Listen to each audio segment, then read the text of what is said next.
Muy buenas noches, bienvenidos a Primer Círculo.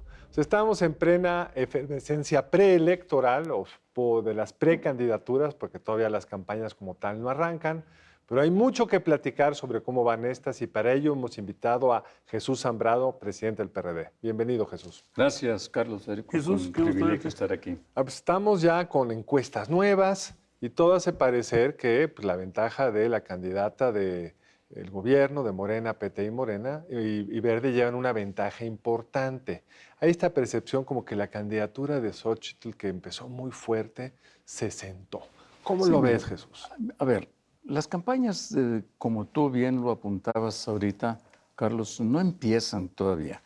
Ellos, en ese periodo que les ha antecedido, me refiero a Claudia Sheinbaum, arrancaron hace más de 2 años. Y es más, arrancó con la venia y la protección del presidente, de López Obrador, y generaron una percepción de que ya eran invencibles, de que ya no había nada que hacer, que tenían ya todo resuelto. De repente, efectivamente, surge el fenómeno Xóchitl y la eh, convicción sobre la necesidad de que debíamos caminar juntos los 3 partidos de la coalición Va por México, aunque originalmente eran unos actores los que aparecían, luego Xóchitl allí como parte de esto.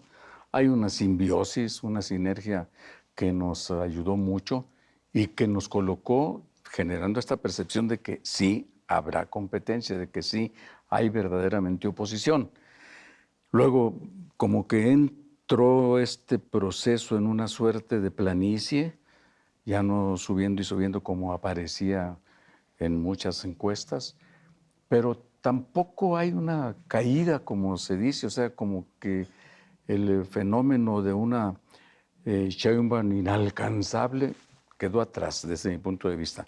En esto irrumpe a la escena también el papel de Samuel García y su influencer esposa y la decisión de MC de no querer hacer alianza con nosotros para nada, ¿no? Ni con el PRI, ni con el PAN, ni a la esquina, sobre todo con el PRI, dice Dante. Bueno, pero ahí estamos ahorita, después de toda esta última situación por la crisis, yo diría jurídico-política, que está lindando con una crisis institucional en el estado de Nuevo León, pues ya por lo pronto la variable Samuel Naranja quedó fuera de la contienda.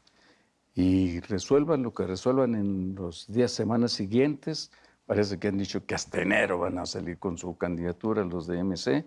Pues ya está muy claro que la disputa va a ser entre 2 bloques y que no va a haber lugar para una tercera vía como la estuvieron manejando. Y lo que sigue ahora es justamente, y en esto estamos en las últimas horas, junto con Xóchitl, lo que sigue es hacer los ajustes necesarios para que haya una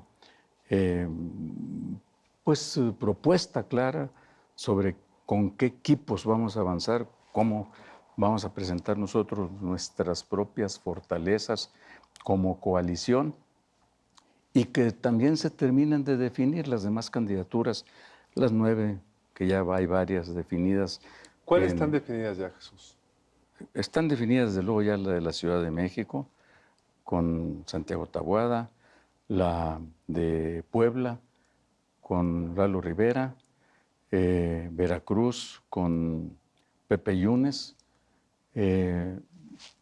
Morelos con Lucy Mesa, esta senadora que rompió ahí con Morena. Y en vías ya, bueno, en Tabasco, donde no va a haber alianza, vamos a ir con el senador Fósil, nosotros como PRD. Ellos todavía, los partidos aliados todavía tienen que terminar de definir. En Yucatán, pues también el PRD decidió localmente, hemos decidido acompañarlo, por lo pronto hasta ahora así están, ya decidieron PAN y PRI ir juntos con el alcalde de Mérida, ¿no?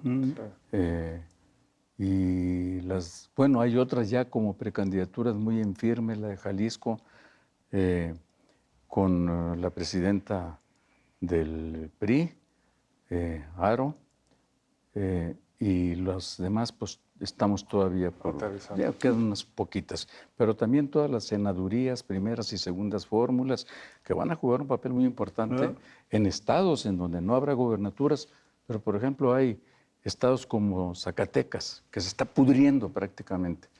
Ahí hay condiciones para ir a disputar por la primera y segunda fórmula, o en Michoacán, en donde otro estado en descomposición, que también hay condiciones para ir a Además ganar. que fue cerradísima la elección de gobernador. Además, ¿no? Con el papel del crimen organizado. Ahí. Déjame regresarme al mero comienzo. En realidad, este fin de semana aparecieron 3 encuestas, pero esto que decía Carlos de los 20 puntos, pues la ratifica una de ellas, pero hay otra, la de Massive Caller, que le da 6 puntos de diferencia. Así es. Y es muy, muy interesante porque hay un comparativo de dónde estaba parado Francisco Labastida cuando apareció Fox. Y estaba Labastida, estaba 25 puntos porcentuales por arriba de Fox. Y boom, lo alcanzó en el mismo noviembre del año previo, ¿no? En el 99. Lo mismo ocurrió, me parece que además es muy interesante ver cómo estaba posicionado el PAN y cómo fue, al fin y al cabo, AMLO el que alcanzó a Calderón. También con una diferencia, había una diferencia de 15, 20 puntos porcentuales. Entonces yo creo que lo interesante es que apenas realmente comienza el juego. Ahora, yo he sentido en las últimas semanas comentarios de personas que dicen exactamente lo que dice Carlos, bueno, es que como que se apagó, pero es que estamos viendo un fenómeno pues, que en realidad no estamos viviendo algo inédito, y es que se tienen que poner de acuerdo 3 dirigentes partidarias para escoger pues, al candidato más adecuado. Y leí una cifra y quería yo nada más corroborarla contigo. ¿En cuántos distritos van con candidatura única? ¿En cuántos distritos? De los 300. De los 300, sí.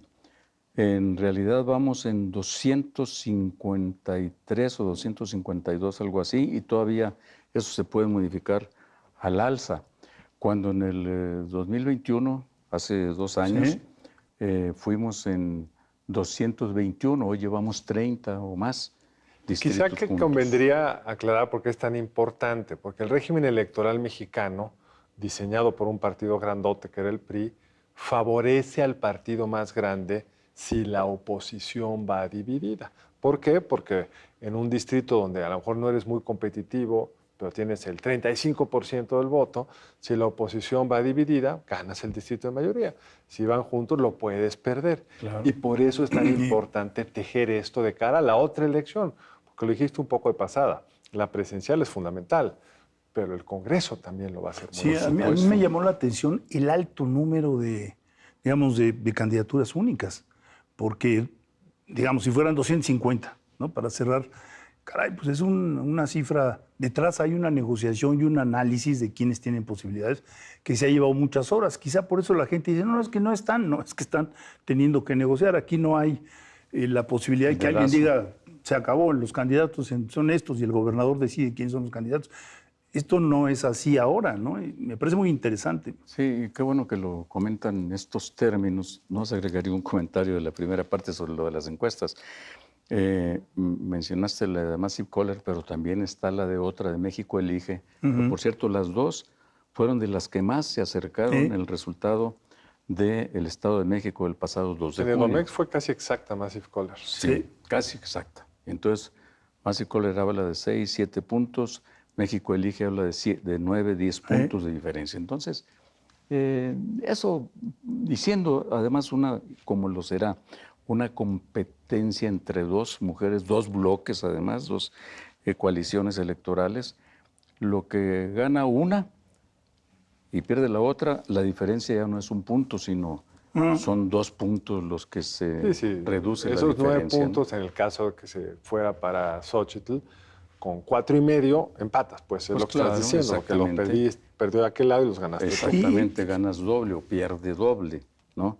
Y nomás, ciertamente las negociaciones son muy complejas, muy complicadas y nos han llevado tiempo, pero, y no es que sea cierto que hayamos abandonado a Xochitl, que los partidos ya nos despreocupamos y que lo que nos interesan son la otra parte que será fundamental para una gobernabilidad, lo de qué tanto tiene o tendrá cada quien en ambas cámaras del Congreso de la Unión, Senado y Cámara de Diputados.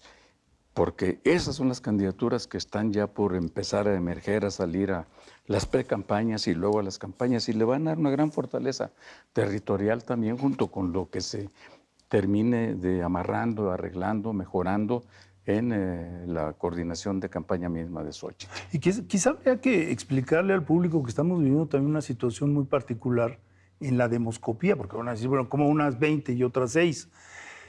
Y la semana pasada, platicando precisamente con una de las encuestadoras más importantes, me decía, en primer lugar, algo que se le olvida a la gente es que hay zonas del país en donde ya no podemos hacer cara a cara. Sí.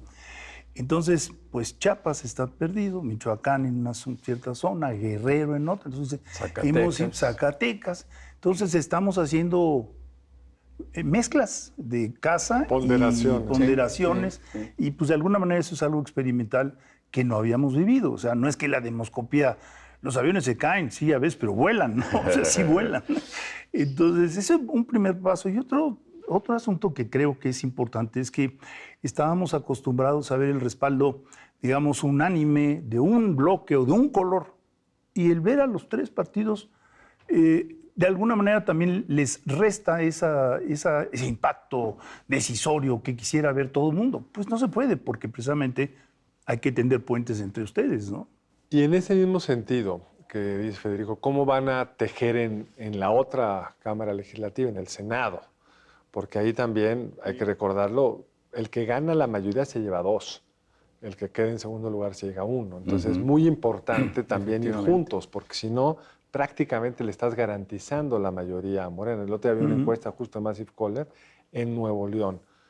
Morena hoy va arriba de PRI, PAN, PRD y MC. Porque la oposición está dividida. ¿Cómo están manejando las 32 entidades? Sí, justamente identificando las presencias electoral territoriales de cada partido, cómo quedamos o quedaron en las elecciones particularmente de 2021 y cómo está la situación político-electoral en cada estado. Pongo el caso de Zacatecas. Ahí, pues, Morena se llevó las 2 fórmulas en la última elección para senador. Pero hoy estamos ante la posibilidad realmente, por la situación que se está dando ahí, de ganar las 2 fórmulas. Igual, insisto, en lo de Michoacán, en donde ciertamente en el 2018 todavía pudimos tener equilibrios ahí entre las fuerzas, pero fuimos separados. En aquella elección, los 3 partidos fuimos nada más PAN, PRD y MC en aquel entonces. Hoy va el PRI por otra parte sin MC, pero pues el PRI tiene una presencia importante en Michoacán, y entonces todo eso lo hemos estado valorando, no sin dificultades, porque hay compañeros que te dicen, oye, es que yo necesito ir en la primera fórmula para asegurar. Pues sí, pero si nuestro discurso es que tu estado se está pudriendo, pues vamos a ganar las 2 fórmulas, chinga. Pues, vámonos por la fuerte. Pues sí, vámonos por la fuerte. Y tú eres el líder para eso, digamos, en este caso del que estás contando, ¿no? Pues sí, ¿no? Pero tengo que hacer un corte y regresamos. Hay mucho más. Tenemos que hablar de Nuevo León, porque eso ciertamente cambia el que la elección pareciera va a ser una elección de 2. En un momento más estamos aquí de regreso en Primer Círculo.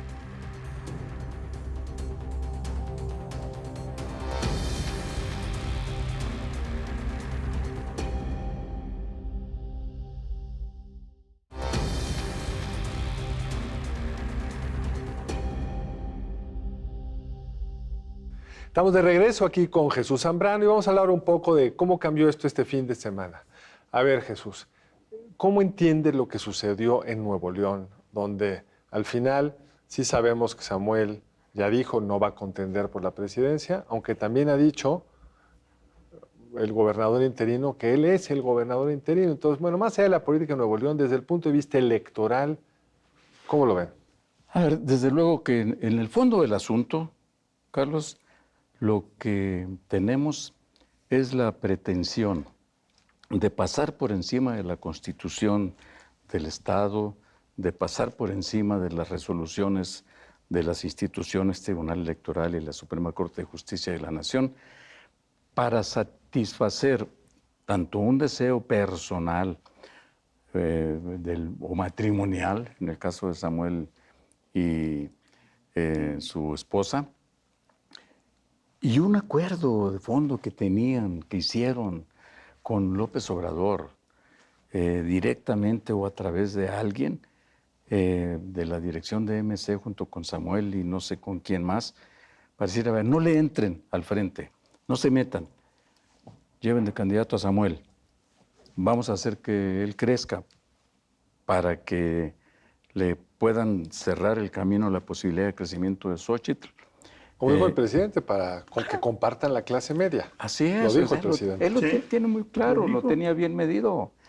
En Jalisco, ni se preocupen, les voy a poner una candidatura a modo para que no se le dificulte a MC ganar el Estado.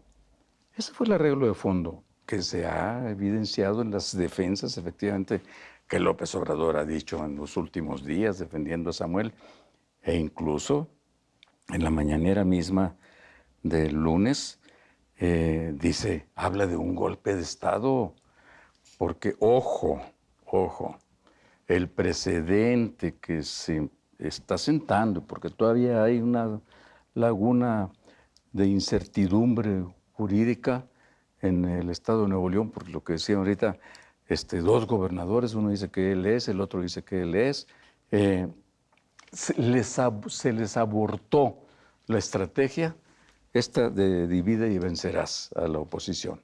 Entonces ya se quedaron, pueden quedarse incluso como el perro de las dos tortas, ni con una ni con otra. Como en el Estado de México. Como en el Estado de México. Así es. Ahora, tú eres dirigente partidario y yo te hago una pregunta. ¿No sientes que, visto de lejos, toda esta maniobra ha sido una extorsión muy bien manejada en los medios, pero que no tiene sustento?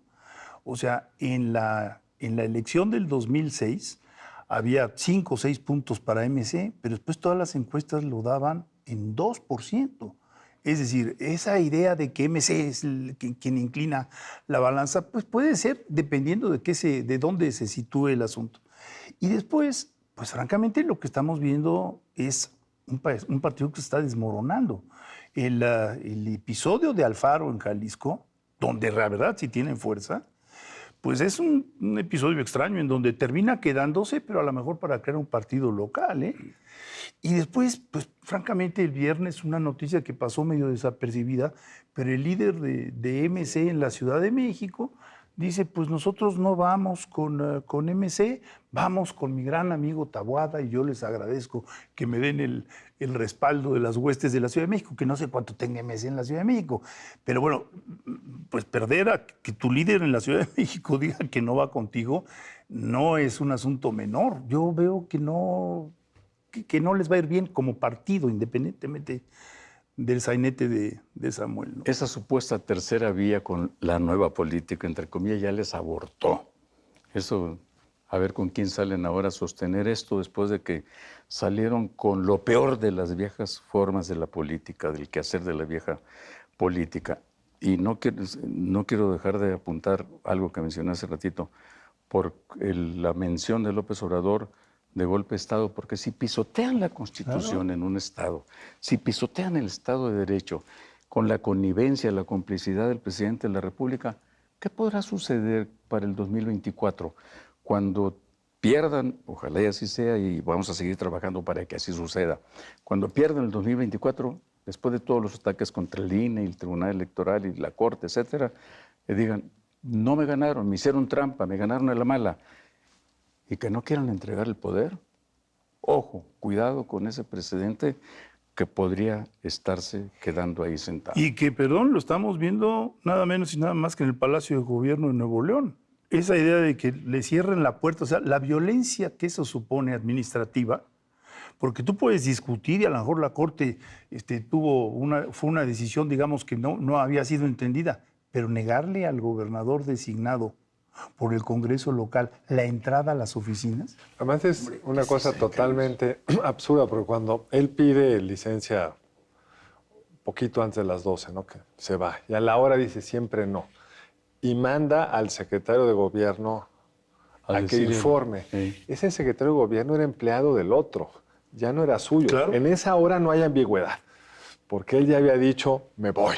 Entonces, en ese momento pues, es del que quedó designado, ¿no? Por el Congreso. Está lleno de irregularidades. Para mí me sorprende, o me gustaría entender tu opinión, Jesús. Hay como punto que ha subrayado mucho MC, que ellos ganaron la gobernatura y que por tanto a ellos les tocaba poner al sucesor. E incluso en una entrevista, Claudia Sheinbaum dijo eso mismo. Yo cuando me fui, pues quedó alguien en mi propio movimiento. ¿Es correcto ese argumento? A ver, en parte sí, pero en gran parte no. En lo que se refiere estricta y directamente a Nuevo León, sí, Samuel gana claramente, contundentemente como gobernador, pero no gana un solo distrito federal y gana unas Estatal. cuantas diputaciones federales y gana unas cuantas diputaciones locales. Después se hizo de más porque o las fue amedrentando, o, las fue comprando, lo que sea. Pero estaba peleado con la mayoría del Congreso de Nuevo León.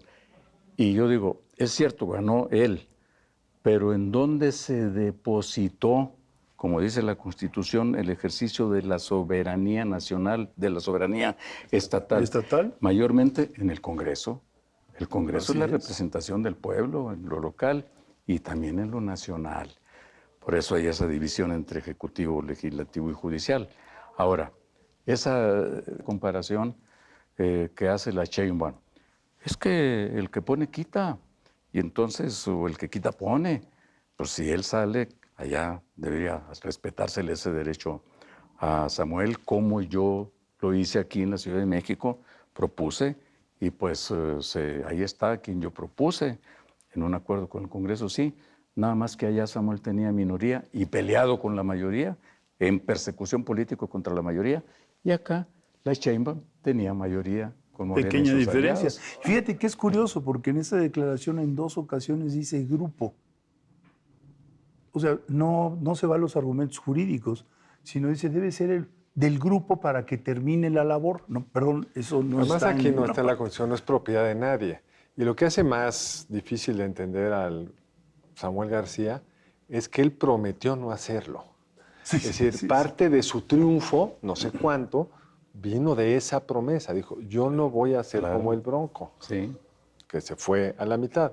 Nuevo León tiene un problema, que es eso, que le toca la mitad. Todavía en la Ciudad de México, pues ya Va estás junto. terminando, ¿no? Entonces es menos dramático. A mí me Pero ¿no parece- creen ustedes que esto también puede ser una sacudida para bien? Es decir, una de las entidades de mayor desarrollo en el país, si no es que la más desarrollada, con niveles educativos quizá de los más altos, sin duda, en algunos municipios, lleva 2 gobernadores que le han tomado el pelo y que han votado la gubernatura y que han hecho de esa entidad su capricho. Yo creo que hay bueno, es un buen- amigo es un buen querido que dice que hay algo peor que un político profesional, ¿no? Un político no profesional, ¿no? Y pues es el caso. Ese es un punto. Y el otro también me pareció muy interesante es, no hubo ninguna movilización ciudadana en estos días, ni a favor ni en contra de nadie. Sí. Era como una cosa de la Sí. pura élite política. Samuel no... No movía nada más que a las huestes que fueron a asaltar que eran el unos Congreso. cuantos y con Sí. ese fin hubo una pequeña marcha de 20 personas, se veía en la tele, y como que la política de las redes es otra cosa, pero aquí no vimos un ciudadano que se expresara en ningún u otro sentido. Fíjense qué curioso, el símil es más bien Trump Sí, sí. y el Capitolio. Pero ahí sí había cierta movilización. Jesús, nos quedan 2 minutos. ¿Cómo querría cerrar? Pues tomando esto último de ahorita, a ver, miren, y un poco de lo anterior. Esto apenas reempieza, diría yo, así, ¿no? Nuevo escenario, cambian las coordenadas políticas y creo que para bien, para nosotros, para Xóchitl, para la coalición. Para el caso último de Nuevo León y cómo estaba la gente allá por qué no hubo movilizaciones, pero la gente estaba a la expectativa. Yo tuve contacto con muchísima gente, líderes de opinión, empresarios, etcétera, que me mandaban mensajes y me preguntaban, y todo el mundo avergonzándose de lo que estaba pasando, una vergüenza para el Nuevo León. Ya no podemos volver a equivocarnos, era su conclusión. Y yo creo que, como bien lo decía Federico, Carlos, pues todo esto tendrá que reflexionarlo la gente tomadora de decisiones o que influyen en las grandes decisiones en Nuevo León para lo que viene. Y sobre todo la ciudadanía, porque lo que tengamos el 2 de junio del 24 va a depender de los votantes. Así es. Que salgan a votar, que salgan informados, que entiendan qué está sucediendo y que tomen lo que consideren que es mejor para ellos, ¿no? Que no se dejen engañar por el aire que les venden o los Teslas que no se edifican. Pues Jesús, muchas gracias. Al contrario, gracias a ustedes. Jesús, mil gracias y nos vemos aquí la próxima en Primer Círculo. Buenas noches, nos vemos lunes entrante aquí en Primer Círculo. Gracias.